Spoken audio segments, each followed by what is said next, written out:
Friends welcome back to my channel. কি খবৰ বাৰু আপোনালোকৰ?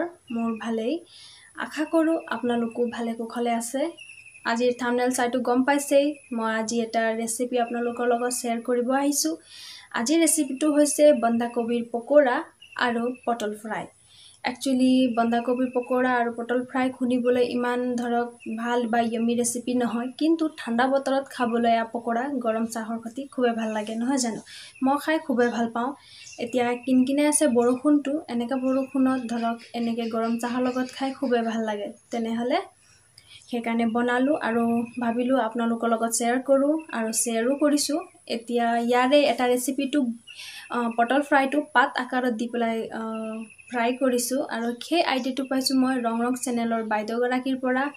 তেখেতৰ ভিডিঅ' চাই পেলাই দেখিছোঁ যে এইটো খুবেই মানে সহজ পদ্ধতিত আমি সেই ধুনীয়াকৈ আকাৰ দিব পাৰিম পটলক। আৰু সেই বাইদেউজনীয়ে মানে আইডিয়াটো পাইছে চিতাশ্ৰী কিচেন বুলি কিনে বাগৰাকীৰ পৰা। চ' দেৰি নকৰাকৈ ভিডিঅ'টো ষ্টাৰ্ট কৰোঁ। কেনেকৈনো পটল ফ্ৰাই কৰা হয় আপোনালোকক দেখুৱাই আছোঁ, লগতে বন্ধাকবিৰ পকোৰাটো। মই বন্ধাকবি এটা আৰু পটল কেইটামান লৈ লৈছোঁ আৰু এনেকৈ চাকু দি পেলাই ওপৰৰ বাকলিটো গুচাই ল'ম।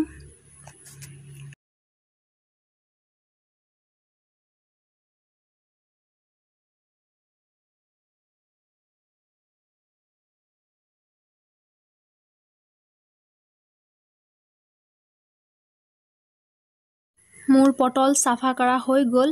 এতিয়া বন্ধাকবিটো চাফা কৰিম, মানে এইটো ধুই পেলাই ধুনীয়াকৈ কাটি পেলাম। বন্ধাকবিৰ ওপৰৰ বাকলিটো বেয়া থাকে, সেইখিনি উলিয়াই পেলাম আৰু ভিতৰৰখিনিহে ইউজ কৰিম। বন্ধাকবিৰ এই ডাঙৰ পাতটো দিবলৈ ভাজিবলৈ অলপ অসুবিধা পাওঁ কাৰণে তাক কাটি পেলাই অকণমান মিডিয়াম চাইজৰ কৰি লৈছোঁ। আৰু পটল এনেকৈ কাটিছোঁ, এক চাইডত এনেকৈ অকণমান পাতৰ নিচিনাকৈ চকলিয়াই দিছোঁ। পাতলকৈ কাটিব, সম্পূৰ্ণকৈ ভিতৰৰ ফালে দকৈ কাটিলে সেইটো ভাঙি যাব আৰু ভাজিবলৈ অসুবিধা হ'ব।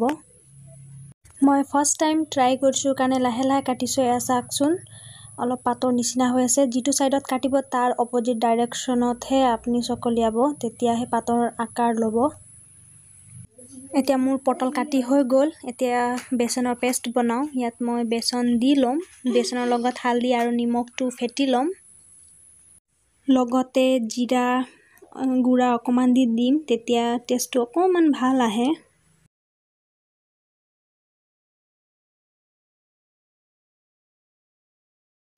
পেষ্টত পানী দিওঁতে অকণমান সাৱধান হ'ব, নহ'লে মোৰ নিচিনা গতি হ'ব। মই পানী অলপকৈ দিয়ে বনাই আছিলোঁ, কিন্তু কি জানো কি ক্ষেত্ৰৰ লাগিল, পানীটো অলপ সৰহকৈ পৰি গ'ল। চ' আৰু অলপ বেচন দিব লগা হ'ল, কিন্তু লছ হোৱা নাই, মানে এনে অথলে যোৱা নাই, কামতে আহিছে। কিন্তু বনাওঁতে অকণমান সাৱধানেৰে পানী দিব লাগিব।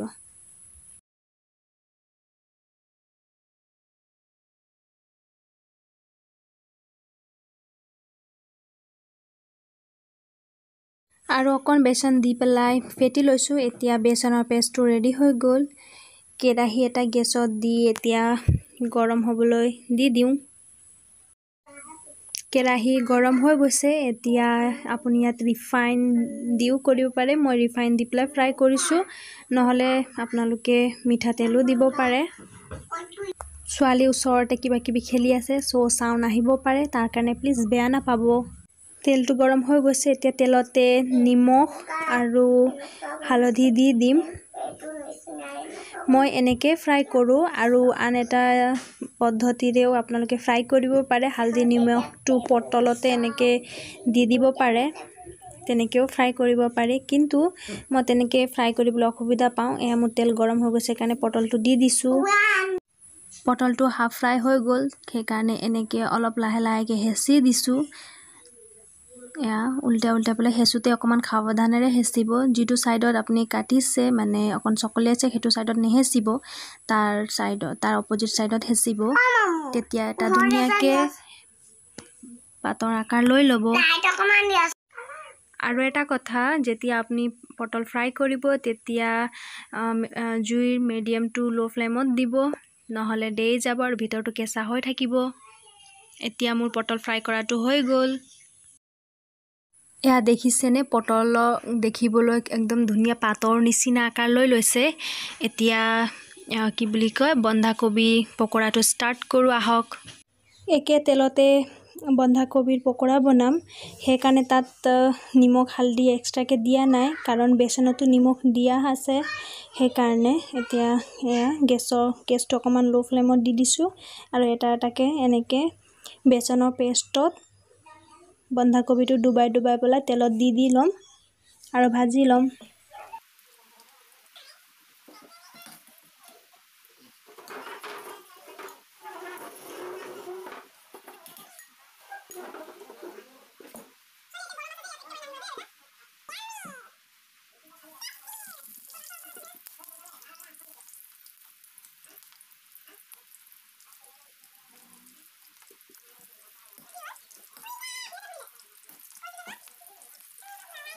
ফাৰ্স্ট টাইম বন্ধাকবি পকৰাটো ফ্ৰাই কৰোঁতে লো ফ্লেমত দি পেলাই ফ্ৰাই কৰিছিলোঁ বহুত টাইম লাগিল আমনি লাগি গ'ল সেইকাৰণে এতিয়া অকমান হাই নহয় আৰু মিডিয়ামতকৈ অকমান বেছি ফ্লেমটো দি পেলাই ফ্ৰাই কৰি লৈছোঁ এতিয়া চাই থাকক ভিডিঅ'টো কাৰণ পকৰাটো হ'বলৈ আৰু বেছি দেৰি নাই এয়া চাওক বন্ধাকবিৰ পকৰাটো পুৰা ক্ৰিস্পি হৈ গৈছে খাবলৈ আৰু এনেকৈ ঠাণ্ডা বতৰত গৰম গাখীৰ চাহৰ লগত খাই চাবচোন খুবেই ভাল লাগে যদি ভিডিঅ'টো ভাল লাগিছে তেনেহ'লে লাইক কমেণ্ট আৰু শ্বেয়াৰ কৰিবলৈ নাপাহৰিব আৰু যদি কোনোবা মোৰ চেনেলটোত নতুনকৈ আহিছে তেনেহ'লে প্লিজ ছাবস্ক্ৰাইব কৰিব আৰু সাইডত থকা বেল আইকনটো হিট কৰি দিব তেতিয়ালৈকে বাই বাই